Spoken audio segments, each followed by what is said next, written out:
গত 10 বছরে পৃথিবীর সব ধর্মের সম্মিলিত বৃদ্ধিকেও ছাড়িয়ে গেছে একটিমাত্র ধর্মের বিস্তার। পৃথিবীর সবচেয়ে দ্রুত বর্ধনশীল ধর্ম এখন ইসলাম।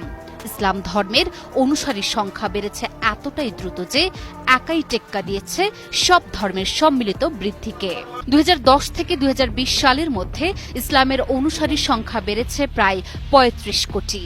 এই সংখ্যা খ্রিস্ট ধর্মের তুলনায় 3 গুণ এবং অন্য সব ধর্মের সম্মিলিত বৃদ্ধির থেকেও বেশি।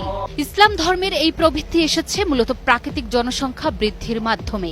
মুসলিম জনগোষ্ঠী তুলনামূলকভাবে তরুণ এবং জনবহুল। বিশ্বজুড়ে মুসলিম সম্প্রদায়ের সংখ্যা বেড়েছে মূলত মুসলিম সংখ্যাগরিষ্ঠ দেশগুলোতেই। বিশেষ করে কাজাখস্তান, বেনিন ও লেবাননে বৃদ্ধি লক্ষণীয়। প্রতি একজন নতুন খ্রিস্টান ধর্ম গ্রহণকারীর বিপরীতে 3 জন ধর্ম ত্যাগ করেছেন। সব মিলিয়ে গবেষণায় দেখা যায় বৌদ্ধ ও হিন্দু ধর্মেও ধর্মগ্রহণের